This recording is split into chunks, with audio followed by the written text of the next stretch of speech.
Alright guys, we're going to run through this week's real fast because I'm running late and it's running late and it's getting late. This is the anime summer season 2025 week 4, I believe. Even though we're halfway through week 5 now, hey, we're going to have to deal with what we're going to have to deal with. Oof, that's bad. So we're going to just start from the top with a number 10 entry, which is a Yaiba. I'm loving the fact that we're just going around collecting orbs, because this wasn't Dragon Ball coded enough, but each of the orbs doing something different is pretty cool. This week, for example, we got what seems to be the gigantification orb, which is a nifty little thing because I thought it was going to be an animation orb and the sword was going to start flying around by itself. But I'm also not against watching Osaka Castle fighting Buddha, or, you know, a 10-year-old kid fighting the castle. This show is it is fun 90s bullshit. I think the original one came out in the 90s. If not, it's basically the same vibe. After this, in our number 9 slot, we have Welcome to the Outcast Restaurant. The story of what happens when you get kicked out from being the level 100 chef of the hero's party to, hey, I'm just going to live my best life and be a cook.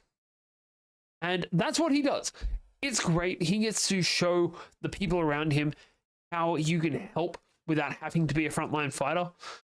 And he's just able to support the people around him who are now somewhat able to support him because, you know, finances are a thing. This week we got to see our brunette girl over on the left, who is being worked to death by a really shitty guild. And it was great because this guy can solo anyone in this town. He can solo the entire town if you want to.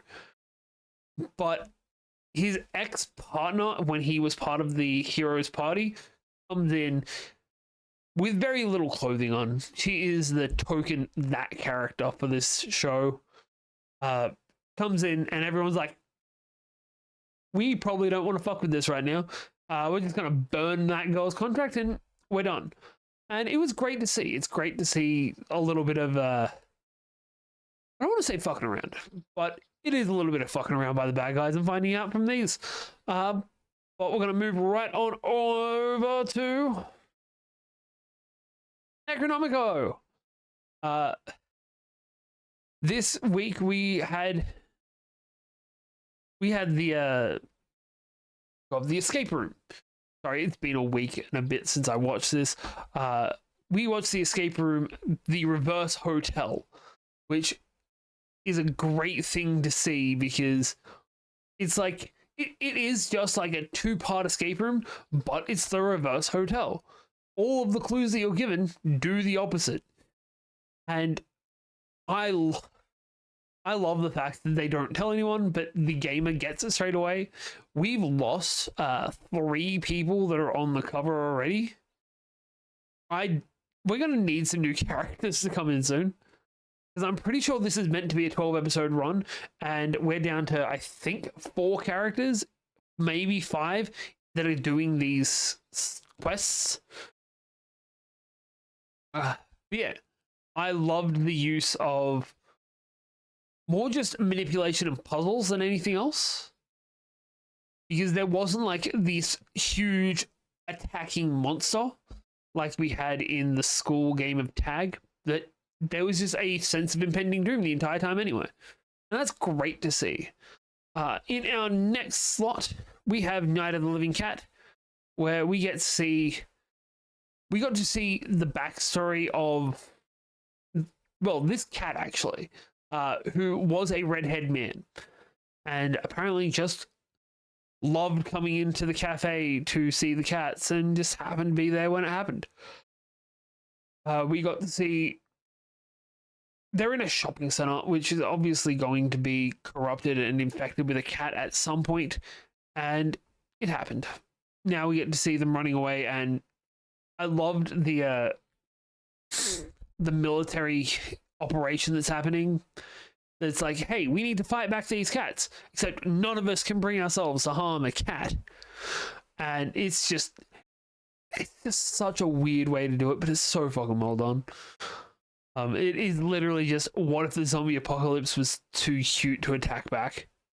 And I now love the fact that they've got a girl who has a cat allergy working as their alarm system. It is ridiculous. It is. I 100% understand that. But it's still great. After that, we have Fermat. Fermat no Ryukin? Ryori. Sorry. Fermat's Cuisine, where we actually have Fermat starting to work for the restaurant. And I have never related to an anime episode more in my life, because I can remember walking into my first good kitchen on my first cook shift, and I got the same thing that they discuss in this. He's there for like an hour and his legs feel weak and he feels like they try and send him home because he's about to drop. And that is such a real feeling. I love the fact that I feel like I've been in this position before, and it's just so well captured. I also need to find out what's in this beef stew, because he's given the job of making the staff meal, which staff meals in most kitchens are just, we're going to use whatever's just about to go out of date or the leftovers. They give him carte blanche, and he's just like, no, I'll just take the stuff I screwed up before and make you lunch out of it. This is still... I need to cook more of the dishes from it, I'll be honest. Next up, we have Gachiakuta, which I found out this week is how that's actually meant to be pronounced. So I've been a schmuck. I should be able to remember this so well. I literally just finished watching it. We are seeing our main man learning more about what his power is and the power of the object around him. He's been given a trainer. We're learning more about the cleaners, and it was a big, like, everyone's screwing around and we're learning some character development, but nothing's really happening, which is weird because usually in anime, you'll get your episode 3 where it's like, this is the end of the first arc. It's going to be your hypest moment. This is episode 3. We lost a week because of some kind of election in Japan, which is weird because nothing else got delayed. Maybe they were trying to go on some kind of garbage reform. I don't know. But this is episode 3, and this doesn't feel like the end of an arc. That being said, it was still great fun. We got to see his trainer who uses some kind of bow staff, which needs to see more of those. I don't think I brought it up last week or the week before now. I love an umbrella for a weapon. We've got at least 2 this season. I got hooked on it with King's Avatar, but I'm so glad we're seeing more umbrella weapons. But yeah, let's move on to my next slot, which is Living with the Mikadonos. Mikadono Sisters is a breeze. So we're at a festival in a town where these guys all had to go for their separate events, whether it being a martial arts tournament or a shogi tournament or a play, I believe is what the third sister was doing. But through everything he's done, he's bringing them all together. He's got them all staying in the same room, gotten them like doing kiddie things, or things they liked as children, I should say, not actually kiddie things.